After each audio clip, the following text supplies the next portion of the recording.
اعوذ باللہ من الشیطان الرجیم بسم اللہ الرحمن الرحیم۔ ناظرین کرام، مطالعہ البیان کی آج ہماری 40ویں نشست ہے۔ آج ہم سورہ فیل اور سورہ قریش کا مطالعہ کریں گے۔ سورہ فیل قرآن مجید کی 105 نمبر سورہ ہے، اس کی 5 آیات ہیں۔ سورہ قریش اس سے متصل، اس کی توام، اس کی جوڑا سورہ ہے اور اس کا نمبر 106 ہے اور اس کی 4 آیات ہیں۔ ہم استاذ گرامی جناب جاوید احمد صاحب غامدی کی تفسیر البیان کا مطالعہ کر رہے ہیں، تو میں آغاز کرتا ہوں۔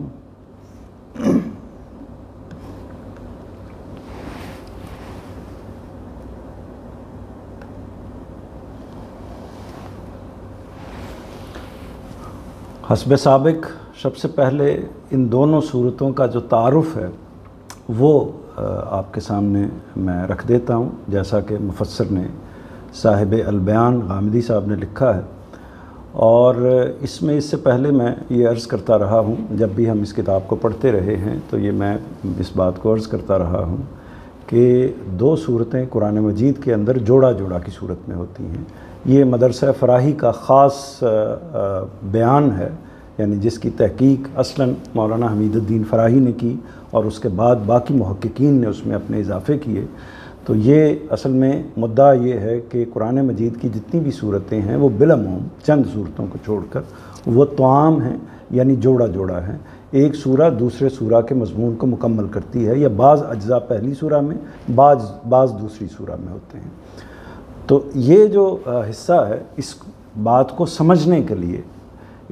سمجھنے کے لیے ہم عام طور پر اس سے پہلے بھی جو صورتیں دیکھتے رہے ہیں، مثال کے طور پر بعض صورتوں میں قیامت کا ایک پہلو بیان ہوا ہے، انفس کے حوالے سے دلائل ہیں، اور دوسری سورہ میں اس کے آفاق کے حوالے سے دلائل ہیں۔ تو اس طرح کی مختلف چیزیں ہیں، لیکن یہ جو 2 صورتیں ہیں سورہ فیل اور قریش، اس میں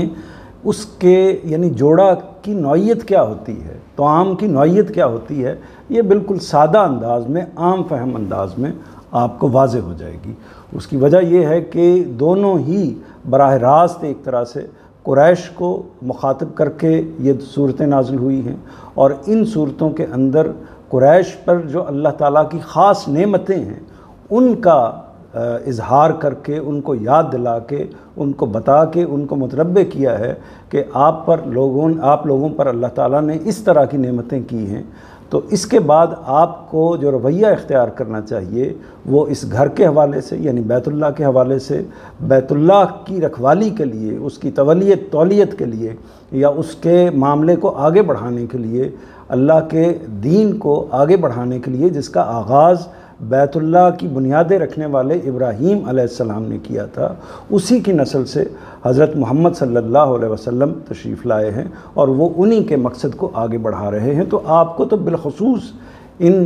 کا اہتمام کرنا چاہیے، بجائے اس کے کہ آپ نبی کریم صلی اللہ علیہ وسلم کی مخالفت پر کمر بستہ ہوں، آپ کو ان کی حمایت میں کھڑے ہونا چاہیے۔ تو یہ مدعا ہے، لیکن آپ اس سے اندازہ کریں گے کہ توام کی نوعیت یا جوڑا ہونے کی نوعیت کیا ہوتی ہے۔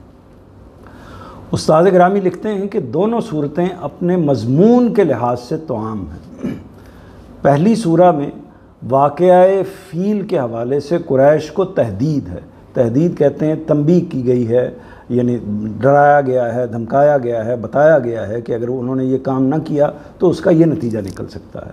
حوالے سے قریش کو تہدید ہے کہ وہ خدا کے قہر سے ڈریں، اور دوسری میں بیت الحرام کے حوالے سے انہیں تلقین کی گئی ہے کہ خدا کی جو نعمتیں اس گھر کی بدولت انہیں حاصل ہیں ان کا لحاظ کریں، اور خدا کے مقابلے میں سرکشی چھوڑ کر تنہا اسی کی بندگی اختیار کر لیں۔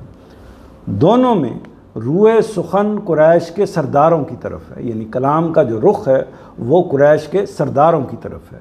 اور ان کے مضمون سے واضح ہے کہ پچھلی صورتوں کی طرح یہ بھی القریٰ مکہ میں ہجرت سے کچھ پہلے رسول اللہ صلی اللہ علیہ وسلم کی دعوت کے مرحلہ اتمام حجت میں نازل ہوئی ہے۔ یہ بھی یہاں آپ ملحوظ رکھیے، پہلے بھی ہم اس پر بات کرتے رہے ہیں کہ سورہ کا زمانہ کیسے متعین ہوتا ہے۔ سورہ کا زمانہ عام طور پر ہمارے ہاں جو متعین کیا جاتا ہے وہ اس طریقے سے کیا جاتا ہے کہ خارج کے کچھ شواہد معلوم کیے جاتے ہیں، یعنی تاریخ میں جا کر یہ دیکھا جاتا ہے کہ یہ سورہ کب نازل ہوئی ہوگی۔ اس میں کچھ روایات بھی آپ کے سامنے آ جاتی ہیں، احادیث بھی آ جاتی ہیں، تاریخ کے کچھ واقعات جو ہے ان کو تاریخ نگاروں نے جس طریقے سے بیان کیا ہے وہ بھی سامنے آ جاتے ہیں، تو اس سے ایک اندازہ کیا جاتا ہے۔ تو مدرسہ فراہی کے علماء کا جو طریقہ ہے وہ یہ ہے کہ اس کا فیصلہ وہ قرآن مجید کے داخل سے کرتے ہیں۔ تو وہ قرآن مجید کا داخل یہ بتا رہا ہوتا ہے، یعنی داخل سے مراد یہ ہے کہ وہ سورہ خود بول کر بتا رہی ہوتی ہے کہ اس کا زمانہ نزول کیا ہونا چاہیے، اور اس کا تعلق ظاہر ہے کہ نبی کریم صلی اللہ علیہ وسلم کی مخاطبت کے لحاظ سے ہے اور نبی کریم صلی اللہ علیہ وسلم پر نزول کے لحاظ سے ہے۔ تو اس لیے چونکہ آپ کی دعوت کے پورے مراحل ایک طرح سے قرآن مجید نے بیان کر دیے ہوئے ہیں، قرآن مجید ہے ہی آپ کی دعوت کی داستان، آپ کی دعوت کی کہانی، تو اس کے اندر پھر یہ متعین ہو جاتا ہے کہ یہ دعوت کے فلاں مرحلے میں ہے، یہ دعوت کے فلاں مرحلے میں ہے۔ اس میں سنین کا تعین کرنے کی اس طریقے سے ضرورت نہیں ہوتی، لیکن دو چیزیں واضح ہوتی ہیں۔ ایک چیز یہ کہ ایک حصہ یا بعض صورتیں مکہ کی ہیں، ان کا اسلوب انداز اور ہوتا ہے، اور بعض صورتیں مدینہ میں نازل ہوئی ہیں، ان کا اسلوب اور انداز اور ہوتا ہے، اس سے آپ واقف ہیں۔ پہلی سورہ الفیل کا موضوع قریش کو اس حقیقت پر متنبع کرنا ہے، آگاہ کرنا ہے، ان کو ڈرانا ہے، واقف کرنا ہے کہ جس پروردگار نے اپنے دشمنوں کو تمہارے سامنے اس طرح پامال کیا ہے، یعنی نیست و نابود کر دیا ہے، تم اس کی دشمنی کے لیے اٹھے ہو تو وہ تمہیں چھوڑ نہیں دے گا، تم بھی اسی طرح پامال کر دیے جاؤ گے۔ آگے اس کی تفصیل ہم دیکھیں گے۔ دوسری سورہ قریش کا موضوع انہیں یعنی قریش کو اس بات کی تلقین کرنا ہے کہ جس گھر کے مالک نے انہیں رزق و امن سے نوازا ہے، اس کا یہ حق تو کم سے کم پہچانیں کہ تنہا اسی کی عبادت کریں اور دنیا میں اس کے بندے بن کر رہیں۔ یہ دین کا بنیادی پیغام ہے جو اس ایک جملے میں بیان ہو گیا ہے کہ اللہ کی تنہا عبادت کی جائے، اس کے سوا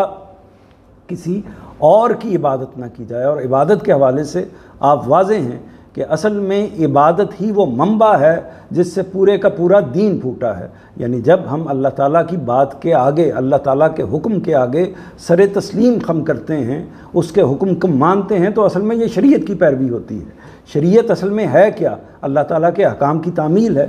تو اسی طرح یعنی یہ جملہ کہ تنہا اسی کی عبادت کریں اور دنیا میں اس کے بندے بن کر رہیں، تو اللہ کی عبادت کرنا یہ دین کا بنیادی نقطہ ہے، اور پورے کا پورا دین اصل میں اس کی تشریح ہے، اس کی وضاحت ہے، اس کی تفصیل ہے کس چیز کی، کہ انسان دنیا میں اللہ کا بندہ بن کر رہے۔ اس کی پھر مختلف صورتیں ہوں گی، اس میں عبادت کے یعنی خاص عبادت کے جھکنے کے کیا طریقے ہیں، مراسم عبودیت ادا کرنے کے کیا طریقے ہیں، انسان نے انسانوں کے ساتھ معاملہ کرنا ہے تو اس میں کیا اللہ کی ہدایت کیا ہے، اسی طرح انسان نے کھانے پینے کے معاملات کرنے ہیں تو اس میں اللہ تعالیٰ کی ہدایت کیا ہے۔ تو وہ تمام کی تمام چیزیں جو قرآن مجید کی صورت میں، جو احادیث نبوی کی صورت میں، جو شریعت کی صورت میں ہمارے سامنے آتی ہیں، وہ ساری کی ساری بیس کرتی ہیں عبادت کے اوپر، اللہ کی عبادت کے اوپر، اور صرف تنہا اللہ کی عبادت کے اوپر۔ تو یہ بات آپ کے سامنے آ گئی۔ اب ہم سورہ کی طرف آگے بڑھتے ہیں۔ یہ سورہ فیل ہے، سب سے پہلے ہم اس کا مطالعہ کریں گے۔ اعوذ باللہ من الشیطان الرجیم، بسم اللہ الرحمن الرحیم۔ الم تر کیف فعل ربک باصحاب الفیل الم یجعل کیدہم فی تضلیل وارسل علیہم طیرا ابابیل ترمیہم بحجارۃ من سجیل فجعلہم کعصف مأکول۔ تو نے دیکھا نہیں کہ تیرے پروردگار نے ہاتھی والوں کے ساتھ کیا کیا؟ ان کی چال کیا اس نے عکارت نہیں کر دی، اور ان پر جھنڈ کے جھنڈ پرندے مسلط نہیں کر دیے؟ اس طرح کہ تو پکی ہوئی مٹی کے پتھر انہیں مار رہا تھا، اور اس نے انہیں کھانے کے بھوسے کی طرح کر دیا۔ متن اور ترجمہ آپ کے سامنے آ گیا۔ کچھ جو مانوس الفاظ ہیں عربی زبان کے ان کو آپ دیکھ لیجئے کہ کیفا کا لفظ بھی کیفا حال یہ ہماری زبان یعنی عربی میں استعمال ہوتا ہے، جس سے آپ واقف ہیں۔ اسی طرح فعلا، فعال وہی ہے جو ہماری زبان میں فعل کے لیے استعمال ہوتا ہے، جس کے لیے ہم کرنا، کام، اس پہلو سے استعمال کرتے ہیں۔ رب کا لفظ ہے، اصحاب صاحب کی جمع ہے، فیل ہاتھی کے معنوں میں استعمال ہوتا ہے۔ اسی طرح ارسلہ، ارسال کرنا، بھیجنا، پھینکنا، اس معنوں میں یہ استعمال ہوتا ہے اور ہماری زبان میں بھی آتا ہے۔ ابابیل کا لفظ ہے۔ ترمیم اصل میں رما یا رمی کا لفظ اسی سے نکلا ہے۔ حجارہ ہجر کی جمع ہے، یعنی پتھر کے معنوں میں استعمال ہوتا ہے۔ اور باقی چیزیں بعض ایسی ہیں جو مانوس نہیں ہیں۔ دوسری طرف دیکھیے ترجمے میں کہ کیا کوئی ایسا لفظ ہے جس کو آپ مشکل کہہ سکیں، تو کیا اس نے ان کی چال، کیا اس نے اکارت نہیں کر دی؟ یعنی جو بھی چال چلی گئی اللہ تعالیٰ کے اس گھر کے حوالے سے، جو بھی چال چلی گئی، جو بھی اقدام کیا گیا، اللہ تعالیٰ نے اس کو ضائع نہیں کر دیا۔ اکارت کرنا، ضائع کرنا، ختم کر دینا، نیست و نابود کر دینا، یعنی ایک طرح سے اس کا بنیاد ہی ختم کر دینا۔ اور ان پر جھنڈ کے جھنڈ پرندے مسلط نہیں کیے گئے، یعنی غول در غول، جھنڈ کے جھنڈ، غول در غول آنے والے پرندے مسلط نہیں کر دیے گئے۔ اور باقی جو اس سے آپ واقف ہیں، باقی جو چیزیں درج ہیں۔ اب اس کے مفہوم کی طرف آگے بڑھتے ہیں۔ تو نے دیکھا نہیں کہ تیرے پروردگار نے ہاتھی والوں کے ساتھ کیا کیا؟ اس میں سب سے پہلا نوٹ ہے تو نے دیکھا نہیں، علم ترى کیفا، یا یہاں تک آپ اس کو سمجھیے کہ تو نے دیکھا نہیں، اس کا مخاطب کون ہے؟ تو بظاہر تو اس کے مخاطب نبی کریم صلی اللہ علیہ وسلم ہے۔ استاد گرامی لکھتے ہیں کہ خطاب بظاہر نبی صلی اللہ علیہ وسلم سے ہے، مگر اصل مخاطب قریش کے لوگ ہیں۔ تو ایسا ہوتا ہے چونکہ نبی کریم صلی اللہ علیہ وسلم کی پوزیشن، آپ کا مقام اللہ تعالیٰ کے پیغامبر کا ہے، تو آپ کے ذریعے ہی سے اللہ کا حکم، اللہ کی بات انسانوں تک پہنچنی ہے۔ تو اللہ تعالیٰ یہ طریقہ بھی اختیار کرتے ہیں کہ پیغمبر کو مخاطب کر کے وہ ساری بات بیان کر دیتے ہیں، اور یہ طریقہ بھی اختیار کرتے ہیں کہ اللہ تعالیٰ براہ راست جو مخاطبین ہیں وہ مومنین بھی ہو سکتے ہیں، وہ منکرین بھی ہو سکتے ہیں، وہ براہ راست ان کو مخاطب فرماتے ہیں۔ اسی طرح اللہ تعالیٰ براہ راست پوری انسانیت کو بعض موقع پر مخاطب فرماتے ہیں، توسط اللہ کے پیغمبر ہی کا ہوتا ہے۔ تو اس میں خطاب بظاہر، یعنی بظاہر یہ جملے کا اسلوب ہے، وہ چونکہ پیغمبر کو مخاطب کیا گیا ہے، اس لیے مخاطب تو نبی کریم صلی اللہ علیہ وسلم ہے، مگر اصل مخاطب کون ہے؟ سورہ کا مضمون پوری بات اس کو واضح کر دیتی ہے کہ اصل مخاطب قریش ہیں، اور ایسا ہی ہے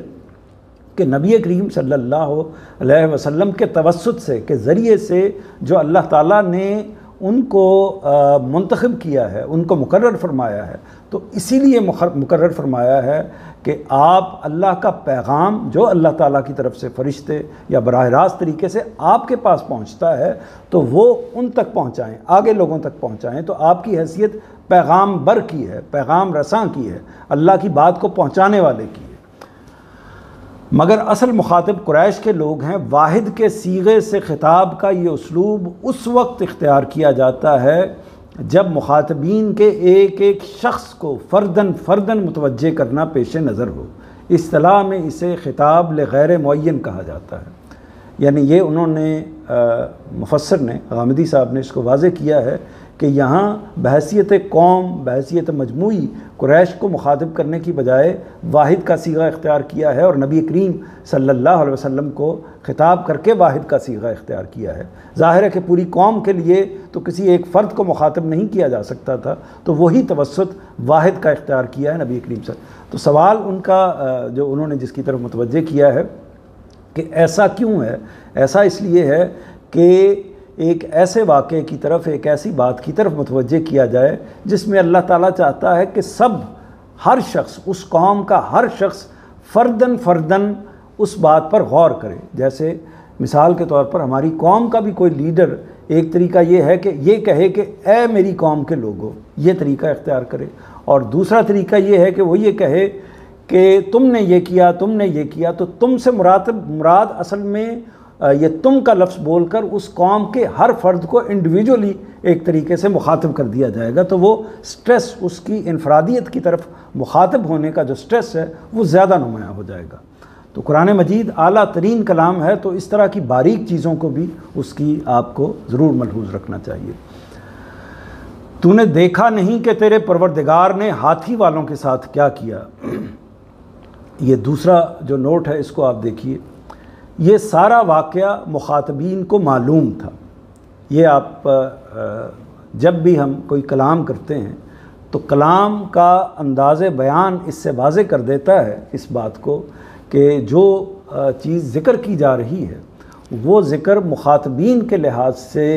مخاطبین اس سے واقف ہیں یا واقف نہیں ہیں۔ اگر واقف نہیں ہیں، یعنی اگر تفصیل ہوگی، کسی بات کو تفصیل سے بیان کیا جائے گا، تو جو پڑھنے والا ہے یا اس کا مفسر ہے اس سے یہ نتیجہ اخذ کرے گا کہ یہ وہ اطلاع دی جا رہی ہے، یہ وہ انفارمیشن دی جا رہی ہے جس سے مخاطب آگاہ نہیں ہے، اس کو جانتے نہیں ہیں۔ اور اگر محض ایک اشارہ کر دیا جائے اور اس اشارے میں ایک لفظ ہی ساری بات کو بیان کر دینے والا ہو، تو اس کا مطلب یہی ہوتا ہے کلام کے اندر، کلام کرنے والا اگر ایک لفظ میں بات کو بیان کرے گا تو اس کا مطلب یہ ہوگا کہ اس کے مخاطب ہر چیز کو، ہر بات کو اچھے طریقے سے جانتے ہیں۔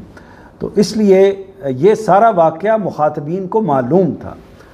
مکہ اور اطراف مکہ میں ایسے بہت سے لوگ اس وقت زندہ موجود تھے جنہوں نے اپنی آنکھوں سے اسے دیکھا تھا۔ باقی لوگوں کے لیے یہ خبر ایک خبر متواتر کی تھی اور آنکھوں دیکھے واقعے کی طرح وہ اس کا یقینی علم رکھتے تھے۔ قرآن نے اسی بنا پر اس کی تفصیل نہیں کی، یعنی اس کی تفصیل نہیں کی کیونکہ لوگ واقف ہیں اس واقعے سے، تو اس واقعے کو بیان کرنے کی ضرورت ہی محسوس نہیں کی۔ اصحاب الفیل کے الفاظ سے حملہ آوروں کا تعارف ہی یہ سمجھ لینے کے لیے کافی تھا کہ یہ یمن کے حبشی حکمران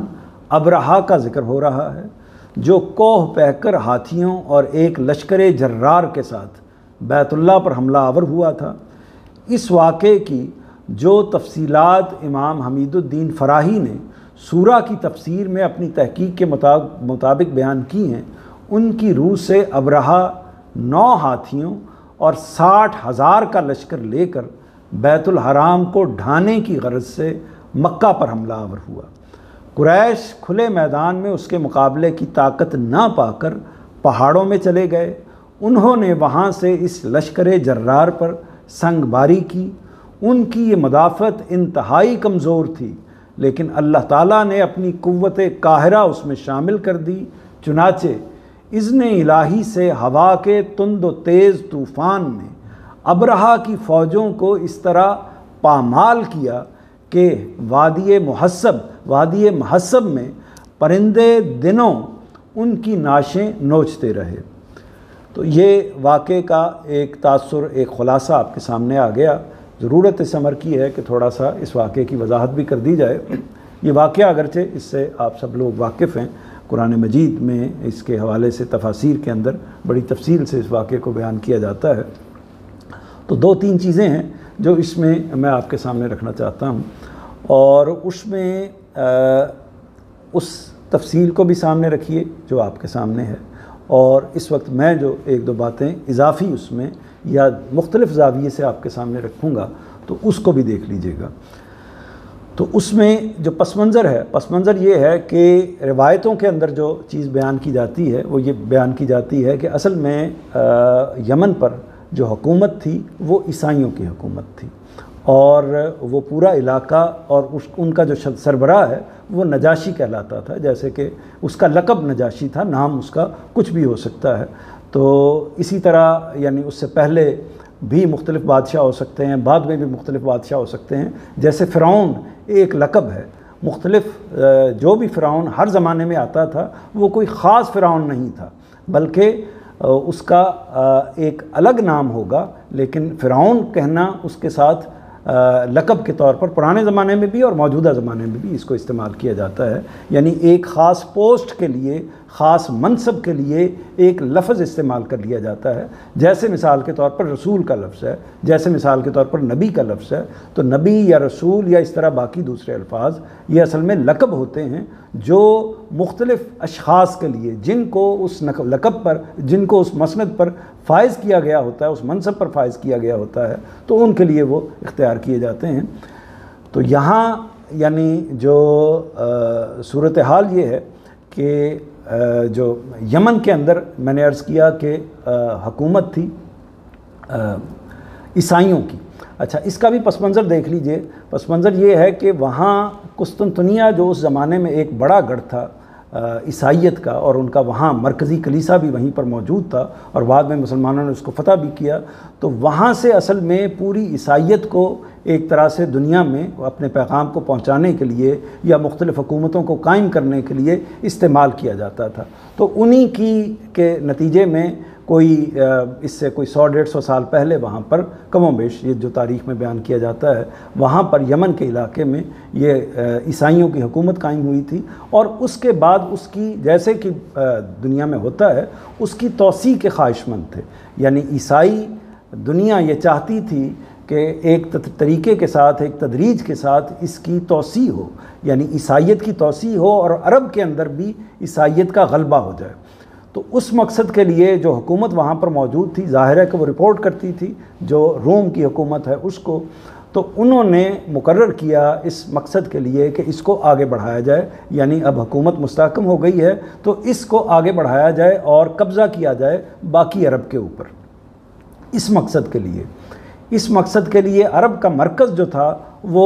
مکہ تھا، پورے عرب کا مرکز، اور اس کے مرکز ہونے کی وجہ بیت اللہ تھا، کیونکہ پورے عرب کے لوگ زیادہ تر دین ابراہیمی پر موجود تھے اور اسی کو وہ اپنا مرکز سمجھتے تھے۔ شہری معاملات کے حوالے سے بھی عرب کا جو پورا علاقہ ہے اس کے اندر مکہ کو ایک مرکزی حیثیت حاصل تھی، اس کے اندر بازار لگتے تھے، ہر سال اس کے اندر وہاں پر حجاج کرام آتے تھے، قافلے آتے تھے، عمرے کے لیے لوگ آتے تھے، تو یہ سلسلہ صدیوں سے ایک طریقے سے جاری و ساری تھا۔ تو اس صورتحال کے اندر وہ یہ چاہتے تھے، عیسائی یہ چاہتے تھے کہ اس جگہ پر قبضہ ہو جائے۔ اگر بیت اللہ پر یا اس جگہ پر معاذ اللہ قبضہ کر لیا جاتا ہے تو اس کا نتیجہ یہ نکلے گا کہ پورا علاقہ عیسائیت کے قبضے میں آ جائے گا اور پورے کے پورے علاقے میں غالب ہو جائے گی، جو مذہب عیسائیت ہے وہ غالب ہو جائے گی۔ اس اقدام کے لیے جو بہانہ تراشا گیا، عام طور پر جو یہ تاریخوں میں اس بہانے کو بیان کیا گیا ہے، آپ نے بھی اس کو پڑھا ہوگا، ضروری نہیں ہے کہ یہ صحیح ہو، اور ممکن ہے کہ یہ واقعتاً ایسا ہی ہوا ہو کہ بہانہ یہ کیا گیا کہ ان کے کلیسا کے اندر مسلمانوں نے کوئی نجاست پھیلا دی یا گندگی پھیلا دی، تو اس کا بدلہ لینے کے لیے اصل میں ابرہہ اپنے لشکر کو لے کے مکہ پر آیا ہے کہ اب ہم اس کا بدلہ اس طریقے سے لیں گے کہ قبضہ کریں گے مکہ پر اور اس کے نتیجے میں بیت اللہ پر۔ تو یہ پس منظر بیان کر کے اس نے چڑھائی کی۔ تو یہ بھی بیان کیا جاتا ہے کہ 60,000 کا لشکر وہ لے کے، اس زمانے میں آپ اس کا اندازہ کر سکتے ہیں کہ 60,000 کا لشکر کتنا بڑا لشکر ہوگا، یعنی آپ یہ سمجھ لیجئے کہ اس واقعے کے یہ کوئی کم و بیش اس نبی کریم صلی اللہ علیہ وسلم یا اس سورہ کے نزول سے کم و بیش 100 سال پہلے، 100 یا 50-60 سال پہلے کا واقعہ ہے، غالباً 571 کا واقعہ ہے، یعنی آپ کہہ سکتے ہیں کہ 50-60 سال پہلے کا واقعہ ہے جس وقت یہ سورہ نازل ہو رہی ہوگی۔ اور اس سے یہ بھی قیاس کیا جا سکتا ہے کہ اس وقت نبی کریم صلی اللہ علیہ وسلم کے جو رشتہ داروں میں سے وہ لوگ موجود ہوں گے، اسی طرح قریش کے لوگوں میں سے بڑھاپے کی صورت میں وہ لوگ موجود ہوں گے کہ جو اس جنگ میں شریک رہے ہوں گے یا اس جنگ کو یا اس واقعے کا انہوں نے ملاحظہ کیا ہوگا، اس کو جانا ہوگا، دیکھا ہوگا، زیادہ پرانا واقعہ نہیں ہے۔ تو اس موقع پر جب وہ 60,000 کا لشکر لے کے آیا، اس میں جو سب سے نمایاں بات تھی خاص طور پر عربوں کے حوالے سے، وہ نمایاں چیز یہ تھی کہ اس نے اپنے لشکر میں دہشت پیدا کرنے کے لیے، یعنی مخالفین پر دہشت پیدا کرنے کے لیے ہاتھیوں کو شامل کر لیا۔ 9 اور بعض روایتوں میں آتا ہے کہ 13 ہاتھی جو ہیں اس کے لشکر میں شامل تھے۔ تو وہ لشکر لے کر نکلا ہے اور اس کی خبر ظاہر ہے کہ ایک طریقے سے پہلے ہی پہنچنا شروع ہو گئی، راستے میں جتنے بھی علاقے تھے وہ ان کو فتح کرتا ہوا آگے پہنچا، اور یہاں تک کہ طائف کا علاقہ، یعنی طائف کا علاقہ بھی انہوں نے ایک طرح سے حوالے کر دیا کہ آپ تو آگے جا رہے ہیں اور اس پر حکومت کرنے کے لیے مکہ پر اور بیت اللہ پر قبضہ کرنے کے لیے جا رہے ہیں، تو ہم آپ کی تائید کرتے ہیں، ہم آپ کی مخالفت نہیں کرتے، ہم آپ کو راستہ بھی دیتے ہیں، آپ کو گائیڈ بھی فراہم کرتے ہیں، لیکن آپ ہمیں کچھ نہ کہیے۔ چنانچہ ابرہہ کا لشکر پھر اس سے آگے روانہ ہو گیا۔ اس میں کچھ اور تفصیلات بھی ہیں، ان کو بھی دیکھ لیجئے۔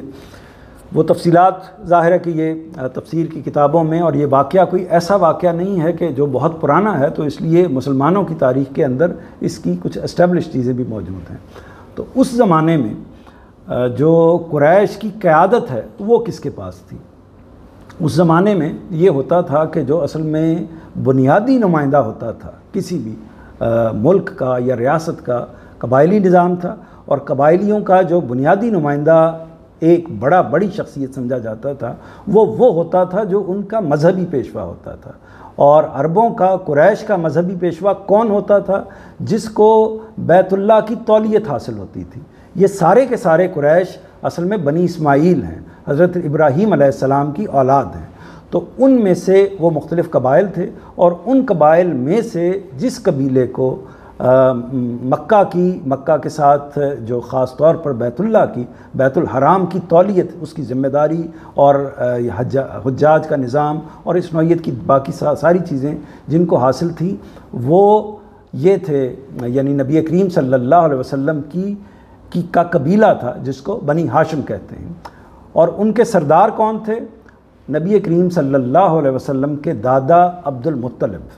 اس سے ضمنی طور پر آپ یہ بھی جان لیجئے کہ نبی کریم صلی اللہ علیہ وسلم کے حوالے سے جو ایک خاص تاثر بیان کیا جاتا ہے کہ خاص ایک قسم پرسی کا، خاص معاذ اللہ اس طرح کا کہ مفلوق الحالی ہے، اور ایک بڑی مشکل معاملات ہیں جو انہوں نے بچپن میں سے گزارے ہیں، یتیمی کی کیفیت ہے، بلا شبہ یتیمی کی کیفیت تھی، لیکن وہ ایک طرح سے حکمران کے پوتے تھے جو حضرت عبد المطلب ہیں، ان کے وہ پوتے تھے، اور جن کو اس وقت حیثیت حاصل تھی اس وقت مکہ کی سیادت کی، مکہ کی قیادت کی۔ تو اس میں دیکھیے کہ یہ پورا سینیریو، پورا پس منظر آپ کے سامنے میں نے رکھ دیا، اور اس کا مقصد یہ تھا کہ اس تناظر سے آپ واقف ہو جائیں جس میں یہ واقعہ ہوا ہے، واقعہ فیل ہوا ہے۔ اس کے بعد دو مسئلے یہاں پر پیدا ہوتے ہیں۔ ایک مسئلہ یہ ہے کہ جو عام طور پر مفسرین کی رائے ہے، اور مدرسہ فراہی کے مفسرین اس سے مختلف رائے رکھتے ہیں، تو اس بات کو سمجھ لیجئے۔ وہ رائے جو عام طور پر مفسرین رکھتے ہیں کہ جب یہ واقعہ ہوا اور اتنے بڑے لشکر کی شہرت سنی، اور ظاہر ہے کہ اس کو لوگوں نے دیکھا بھی، تو وہ یہ اس سے ڈر کے، اس لشکر سے ڈر کے بالکل ایک طرح سے فرار کا انہوں نے راستہ اختیار کیا اہل عرب نے، اور پہاڑوں میں، غاروں میں جا کر چھپ گئے۔ یہ جو ہے وہ عام طور پر اس کا طریقہ، یا عام طور پر تفاسیر میں یہی رویہ اختیار کیا گیا ہے، یا یہی تفسیر کی گئی ہے۔ اور اس کے بعد اللہ تعالیٰ نے جب وہ چھپ گئے تو اللہ تعالیٰ نے پھر اپنی طرف سے اپنے کعبے کو، اپنے بیت اللہ کو بچانے کے لیے اللہ تعالیٰ نے مدد فرمائی۔ یہ عام تفسیر ہے جو کی جاتی ہے، لیکن جو مدرسہ فراہی کے مفسرین ہیں وہ اس سے مختلف نقطہ نظر رکھتے ہیں۔ ان کا یہ کہنا ہے کہ کئی پہلو ایسے ہیں جن کی وجہ سے اس بات کو تسلیم نہیں کیا جا سکتا۔ ایک بات تو یہ ہے کہ خود عرب جو ہیں، ان کی جو شخصیتیں ہیں، جو ان کا پس منظر ہے، جو ان کی وابستگی تھی بیت اللہ کے ساتھ، جو ان کی اپنی قوم کے ساتھ اپنی عرب جو حمیت ان کے اندر موجود تھی، یہ ہو نہیں سکتا کہ وہ کم تھے یا جو کچھ بھی تھا، یہ ہو نہیں سکتا کہ وہ مقابلہ نہ کریں۔ یعنی وہ قوم ہی ایسی نہیں ہے کہ جو کم ہوں یا زیادہ ہوں مقابلہ کیے بغیر چھپ کر پیچھے بیٹھ جائے، وہ قوم اپنی حقیقت کے لحاظ سے ایسی نہیں ہے۔ تو ایک تو بظاہر یہ بات جو ان کا موقف ہے وہ اس کے خلاف جاتی ہے۔ دوسری بات یہ ہے کہ تفسیروں میں جو گفتگو بیان کی گئی ہے جو حضرت عبد المطلب کی ابرہہ کے ساتھ ہوئی ہے، ہوا یہ، اس کو بھی پس منظر میں دیکھ لیجئے، ہوا یہ کہ جب یہ معاملہ ہوا تو عام طور پر جب بھی کوئی بھی لشکر کشی ہوتی ہے، کوئی بھی بادشاہ یا سپہ سالار کسی لشکر کو لے کے آتا ہے تو اس کی کوشش یہ ہوتی ہے، پرانے زمانے میں یہی تھا کہ کوشش یہ ہوتی ہے کہ جنگ کے بغیر معاملہ حل ہو جائے تاکہ دونوں طرف کا کوئی نقصان نہ ہو، یعنی اپنی فوج کا بھی کوئی نقصان نہ ہو اور دوسری طرف کا بھی کوئی نقصان نہ ہو۔ تو عام طور پر یہ طریقہ اختیار کیا جاتا ہے کہ رعب و دبدبے سے اور اپنی اس قوت کو ظاہر کر کے قبضہ کرنے کی کوشش کی جاتی ہے۔ تو اگر وہ پھر آگے سے رکاوٹ ہو تو پھر ظاہر ہے کہ اس کے بعد لڑائی اور جنگ ہوتی ہے۔ تو یہاں بھی اس موقع پر ایسا ہوا کیونکہ عرب کے پاس 60,000 کے لشکر جرار کی، جیسے کہ میں نے پہلے کہا کہ جب اس سے کم و بیش 100 سال یا 50 سال بعد جب وہ واقعہ ہوا، بدر کا واقعہ ہے، احد کا واقعہ ہے، تو بمشکل چند ہزار لوگ جمع ہو سکے ہیں دونوں اطراف کو اگر جمع کر لیا جائے۔ تو اس صورتحال کے اندر جب قریش کھڑے ہوئے ہیں تو 60,000 کا لشکر لے کر آنا یہ بھی ایک بہت بڑا واقعہ تھا، اور پھر جب قریش نے اس کو دیکھا ہے تو ان کا اس پوزیشن میں کھڑے ہو جانا کہ اس لشکر کا لڑ کر تو مقابلہ نہیں کیا جا سکتا، یہ بات پوری طرح ان کو واضح ہو گئی تھی۔ تو چنانچہ ابتدائی طور پر درمیان میں جو لوگ بھی موجود تھے انہوں نے ملاقات کا اہتمام کیا حضرت عبد المطلب کی، اور اسی طرح ابرہہ کی، جناب عبد المطلب کی۔ یہ عام طور پر یہاں ایک ضمنی بات میں کر دوں، میری اس میں تھوڑی سی مختلف رائے ہے، اس کا میں یہ ذاتی رائے میں اظہار کر رہا ہوں کہ میں نے بار بار لفظ بولا حضرت عبد المطلب۔ تو حضرت جو ہے وہ اگر ہم تو خاص جیسے انبیاء کے ساتھ بولتے ہیں، خاص صحابہ کے ساتھ بولتے ہیں، تو اس معنی میں بولا جائے تو اس میں تو مذائقہ ہوگا، وہ ٹھیک بات نہیں ہوگی۔ لیکن نبی کریم صلی اللہ علیہ وسلم کے جو بزرگ ہیں وہ چاہے اسلام پر تھے یا نہیں تھے، ابو طالب ہیں اور اس سے پہلے حضرت عبد المطلب ہیں، وہ جس بھی مذہب پر تھے، نبی کریم صلی اللہ علیہ وسلم کی نسبت کی وجہ سے ہم ان کی تکریم کرتے ہیں، ان کی عزت کرتے ہیں۔ تو بالعموم یہ کہا جاتا ہے کہ ان کے لیے جناب کا لفظ استعمال کیا جائے۔ تو میری ذاتی رائے کے لحاظ سے اس میں حضرت کا لفظ استعمال کرنے میں، کیونکہ حضرت کا معنی بھی اصل میں جناب ہی کے مفہوم میں استعمال ہوتا ہے، تو کوئی ایسا معاملہ نہیں ہے۔ ہم اپنے لوگوں کے لیے بھی، اپنے علماء کے لیے بھی، یا اپنے کہ جس کو ہم تکریم دینا چاہیں اس کے لیے بھی حضرت کا لفظ استعمال کرتے ہیں۔ تو میری ذاتی رائے میں اس میں کوئی حرج نہیں ہے، لیکن آپ جس کو مناسب سمجھیں اس کو اختیار کر سکتے ہیں۔ یہ ایک ضمنی بات تھی۔ آگے بڑھتے ہوئے میں یہ کہوں گا کہ پھر دونوں شخصیات کا، یعنی ابرہہ کا اور حضرت عبد المطلب کا ایک مکالمہ ہوا ہے، ایک نشست ہوئی ہے۔ اس نشست میں پہلے تو جیسے ہی حضرت عبد المطلب کو ابرہہ نے دیکھا تو وہ بے پناہ متاثر ہوا، یعنی یہ بیان کیا جاتا ہے کس چیز سے متاثر ہوا؟ آپ کی وجاہت سے، آپ کی پرسنالٹی، ان کی خوبصورتی، ان کا جو بھی اظہار تھا اس سے وہ غیر معمولی متاثر ہوا، اور بہت احترام کے ساتھ اس نے اس سے بات کی، یعنی اتنا زیادہ متاثر ہوا کہ بجائے اس کے کہ وہ دوسرا طریقہ اختیار کرتا اس نے احترام سے بات کی۔ تو اس موقع پر جو مکالمہ ہوا اس کو شاعروں نے بھی نقل کیا ہے، اس کو اور تاریخ نگاروں نے بھی نقل کیا ہے۔ اس مکالمے میں حضرت عبد المطلب نے جو بات کی، وہ بات اس میں ایک خاص طور پر بات یہ بیان کی جاتی ہے جو دونوں طرف لی جا سکتی ہے کہ اس میں اس سے پہلے، میں بار بار پیچھے ہسٹری کی طرف جا رہا ہوں، اس سے پہلے یہ ایک واقعہ ہوا تھا۔ جو فوجیں آتی ہیں وہ اس طرح کے واقعات کرتی ہیں تھوڑی سی دہشت پیدا کرنے کے لیے کہ حضرت عبد المطلب کے 200 اونٹ قبضے میں کر لیے تھے، اور بھی جو لوٹ مار کی تھی آنے میں، یعنی داخلے سے ایک طرح سے یا جنگ کرنے سے پہلے اس لوٹ مار کے اندر انہوں نے وہاں سے 200 اونٹ حضرت عبد المطلب کے وہ اپنے قبضے میں کر لیے تھے۔ تو اس نے ابرہہ نے پوچھا کہ جی آپ کیا چاہتے ہیں؟ تو حضرت عبد المطلب نے کہا کہ میں تو یہ چاہتا ہوں کہ آپ میرے 200 اونٹ جو ہیں مجھے واپس کر دیجئے۔ تو اس پر ابرہہ نے یہ کہا کہ آپ یہ کیا بات کہہ رہے ہیں؟ میں تو آپ کی وجاہت سے، آپ کی پرسنالٹی سے اتنا متاثر ہوا تھا، اور جو عربوں کے حوالے سے میں نے سنا تھا، اور آپ نے یہ بات کی ہے کہ آپ یہ کہہ رہے ہیں، آپ اپنے اونٹوں کی بات کر رہے ہیں، آپ کو تو بیت اللہ کی بات کرنی چاہیے، جس کو میں ڈھانے کے لیے، جس کو ختم کرنے کے لیے میں آیا ہوں۔ تو اس پر حضرت عبد المطلب نے یہ کہا کہ میں جو چیز میری تھی تو میں تو اسی کا تقاضا کر سکتا ہوں، میں اسی کی حفاظت کی بات کر سکتا ہوں،